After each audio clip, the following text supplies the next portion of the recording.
Friends, आज हम पढ़ेंगे पदार्थ विज्ञान। तो एनसीईआरटी का जो सिलेबस है उसमें पदार्थ शब्द की निरुक्ति, पदार्थ के लक्षण, पदार्थ की संख्या, भाव एवं अभाव पदार्थ, आयु के लक्षण, आयुर्वेद के लक्षण, आयुर्वेद का स्वरूप, आयुर्वेद का प्रयोजन, आयुर्वेद शब्द के पर्याय, आयुर्वेद के त्रिसूत्र, आयुर्वेद के सिद्धांत, आयुर्वेद के महत्वपूर्ण मूल सिद्धांतों का वर्णन एवं उनका महत्व और प्रैक्टिकल आपको क्या क्या करना है उसके बारे में हम पढ़ेंगे। अगर आप पदार्थ विज्ञान को नहीं समझ पा रहे हैं अच्छे से तो ये लेक्चर आपके लिए ही है। सबसे पहले हम बात करते हैं पदार्थ शब्द की निरुक्ति। तो पदार्थ शब्द दो शब्द से मिलकर बना है, पद और अर्थ से। पद से मतलब है शब्द या अक्षर, अर्थ से ज्ञात होने वाली वस्तु या उसका विषय। तो पदार्थ क्या है? पद के अर्थ को पदार्थ कहते हैं। आपको एक या दो डेफिनेशन यहाँ से याद करनी है। सूत्र या पद में जो अर्थ अभिहित होता है उसे पदार्थ कहते हैं। आपको ये दो डेफिनेशन याद रखनी है। नेक्स्ट जो है पदार्थ के लक्षण, ये पूछा जाता है। तो पदार्थ के तीन लक्षण बताए हैं, अस्तित्व, ज्ञेयत्व और अविधेयत्व। तो सबसे पहले हम बात करते हैं अस्तित्व की। अस्तित्व का मतलब है पदार्थ की सत्ता होती है, उसके होने का भाव होना, यानी जो चीज एग्जिस्टेंस करती है उसके बारे में। दूसरा है ज्ञेयत्व, पदार्थ का ज्ञान प्राप्त किया जा सकता है, अर्थात उसे जाना जा सकता है कि कोई वस्तु है वो किस तरीके है, उसको जानना वो है ज्ञेयत्व कहलाता है। तीसरा है अविधेयत्व, पदार्थ को नाम या संज्ञा दी जा सकती है, मतलब उसका कोई नाम हो। किसी वस्तु को आप तभी जान पाएंगे जब उसका नाम हो, उसके बारे में आपको जानकारी प्राप्त हो और वो एग्जिस्टेंस में हो। तो ये तीनों उसके लक्षण हैं। नेक्स्ट आपको पढ़ना है पदार्थ की संख्या कि आचार्यों ने कितने कितने पदार्थ माने हैं उसके बारे में। तो हम पहले बात करते हैं आचार्य सुश्रुत की। तो आचार्य सुश्रुत ने अपरिमित पदार्थ माना है, यानी पदार्थ की संख्या उन्होंने असंख्य मानी है। ठीक है। ऐसे ही आचार्य चरक ने दो प्रकार के पदार्थ माने हैं, सत पदार्थ और असत पदार्थ। नेक्स्ट जो है 6 प्रकार के पदार्थों का वर्णन है आचार्य चरक में, सामान्य, विशेष, गुण, द्रव, कर्म और समवाय। इस प्रकार इन 6 पदार्थ को माना है।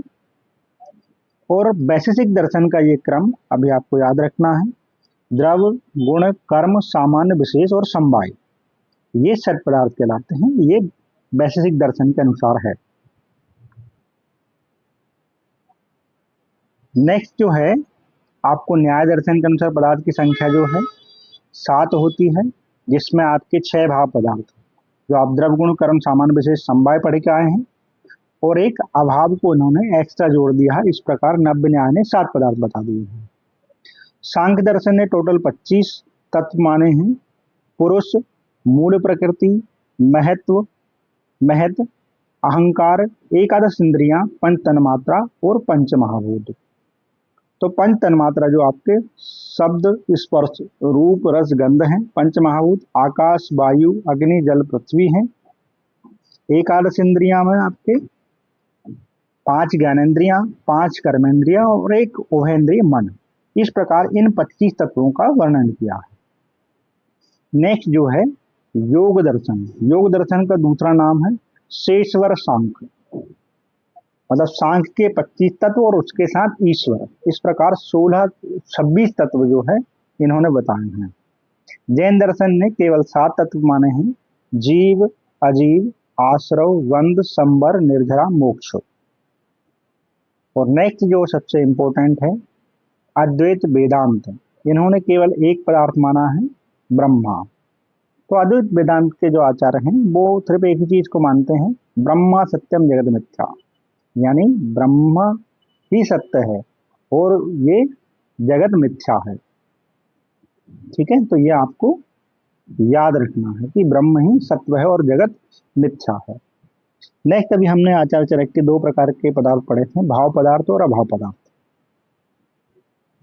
तो भाव पदार्थ जो है यानी सत पदार्थ, जिनकी सत्ता हो, संसार में दिखाई देते हैं, उसे भाव पदार्थ कहते हैं। और जिनका अस्तित्व नहीं है, संसार में दिखाई नहीं देते हैं, वो अभाव पदार्थ हैं। इन पदार्थों को जानने के लिए आचार्य ने चार प्रमाणों का वर्णन किया है, जिसमें आप्तोपदेश, प्रत्यक्ष और अनुमान, युक्ति, इन चार प्रमाणों के द्वारा सत असत पदार्थ की परीक्षा कर सकते हैं। तो आप नेक्स्ट हम पढ़ेंगे आयु के लक्षण क्या क्या हैं, उसके बारे में पढ़ेंगे।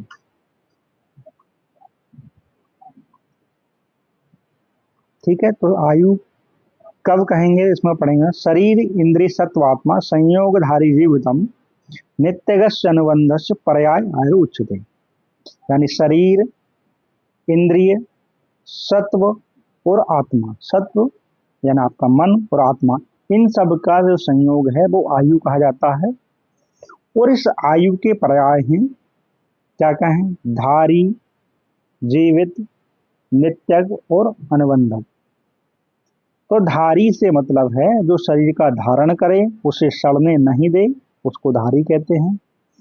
जीवित यानी प्राणों को जीवित रखने वाला, वो जीवित कहलाता है। नित्यग यानी जो क्षण प्रतिक्षण गतिशील हो, एक सेकंड में ये है, नेक्स्ट सेकंड में दूसरी चीज है, तो वो गतिशील हो, वो भी आयु है आपका। अनुबंध, पूर्व काल के जीवन को उत्तर काल के साथ जीवन से शरीर आदि संयोग से बांधे रखना, अनुबंध यानी कनेक्शन। नेक्स्ट हम पढ़ेंगे आयुर्वेद क्या है और उसके लक्षण क्या है। तो लक्षण से आप एक परिभाषा समझ सकते हैं यहाँ पर कि उसकी बेसिक डेफिनेशन जो क्या है वो आपको लक्षण से समझना है।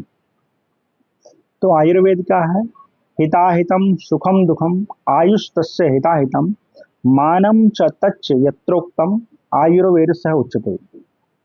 तो ये आपको ये श्लोक याद रखना है। यहाँ पर आयुर्वेद में चार प्रकार की आयु का वर्णन है, जो आपकी हित आयु, अहित आयु, सुख आयु और दुख आयु। इनके लिए क्या हितकर है और क्या अहितकर है, उनके मान का वर्णन जिस शास्त्र में, मानम चित्रोक्तम आयुर्वेद, जिस शास्त्र में वर्णित हो वह आपका आयुर्वेद है। तो हित आयु क्या है हम उसको समझते हैं।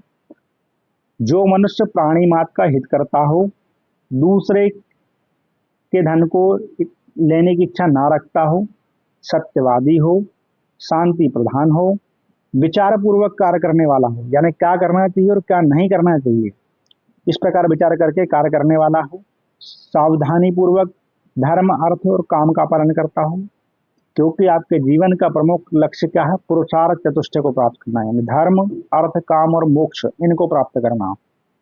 ठीक है, अगर मानसिक की बात करें तो हम राग, क्रोध, ईर्षा, मद और अभिमान, इनके वेगों को धारण करने वाला हो, ये धारणीय वेग है। सदा अनेक प्रकार की वस्तुओं का दान करता हो, आपके पास जो चीजें एक्स्ट्रा है आप उनका दान करने वाले हो।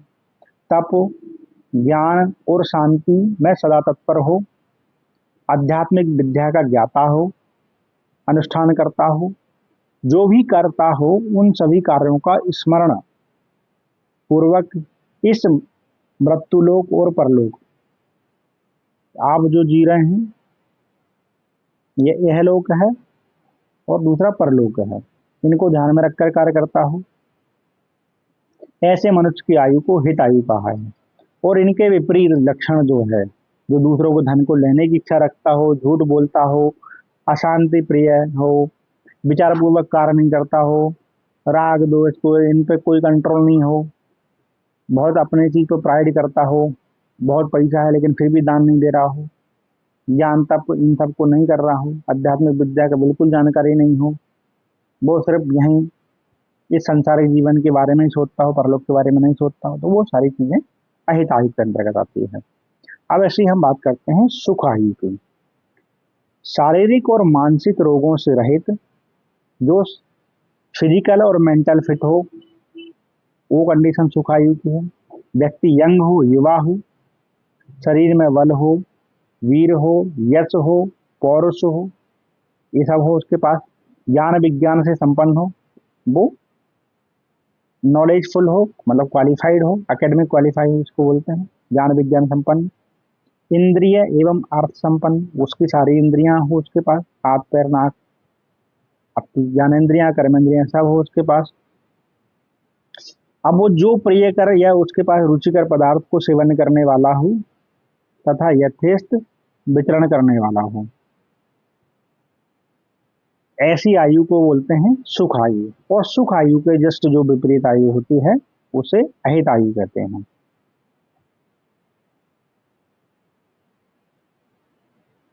नेक्स्ट हम पढ़ते हैं सुश्रुत के अनुसार आयु क्या है। आयु से संबंधित ज्ञान और दीर्घायु के उपायों की चर्चा जिस शास्त्र में की जाती है उसको उन्होंने आयुर्वेद कहा है। तो पहले चरक का पढ़ लिया, अब सुश्रुत ने कह दिया कि जिसमें दीर्घ आयु को जीवन व्यतीत करने का उपाय हो उसको आयुर्वेद कहा है। आचार्य बागभट्ट ने जो वर्णन किया है, आयु कामाय माने ने धर्मार्थ सुख साधनम आयुर्वेद उपदेशेषु विधेयो परमादरा, यानी जो व्यक्ति दीर्घ जीवन की कामना करता हो, धर्म अर्थ, क्योंकि आयु जो है धर्म अर्थ और सुख इनका साधन है, और जो व्यक्ति दीर्घ आयु की कामना करता हो उसको आयुर्वेद के उपदेशों का आदर करना चाहिए। ठीक है, फिर नेक्स्ट हम बात करते हैं आयुर्वेद का स्वरूप क्या है, कि आयुर्वेद किस तरीके से है उसको समझने के लिए। सो आयुर्वेदा शाश्वतो निर्दिश्यते अनादित्वात् स्वभाव संसिद्ध लक्षणत्वात् भाव स्वभाव नित्यत्वात्।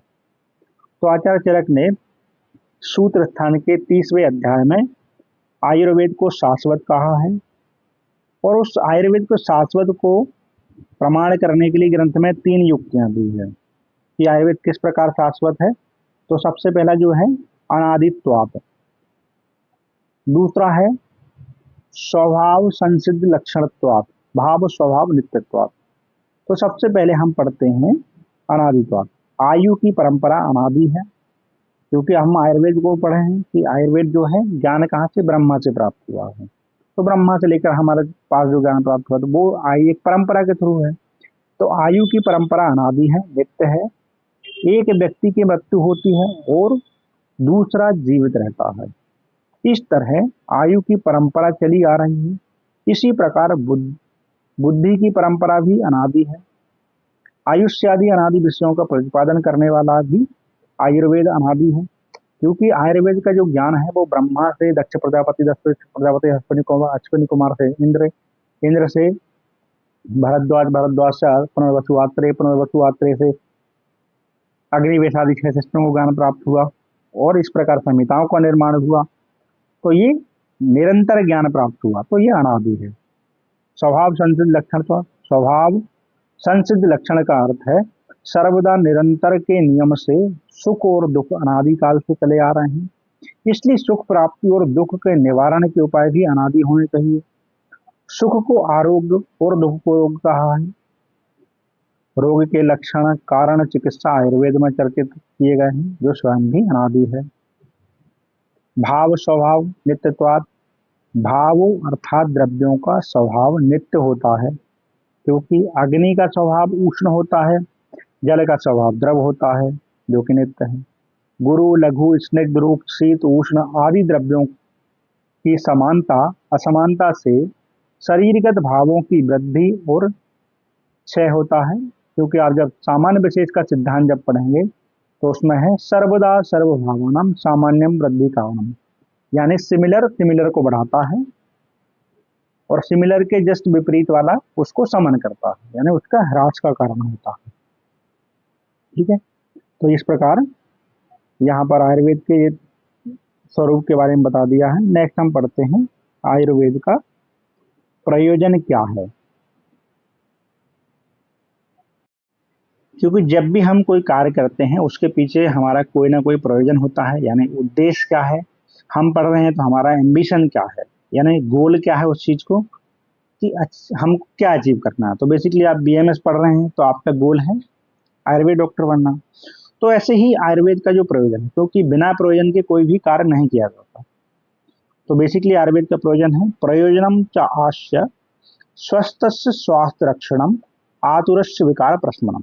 तो आयुर्वेद के दो ही प्रयोजन है, स्वस्थ स्वास्थ्य रक्षणम यानी स्वस्थ व्यक्ति को स्वस्थ बनाए रखना है, ये पहला प्रयोजन हो गया।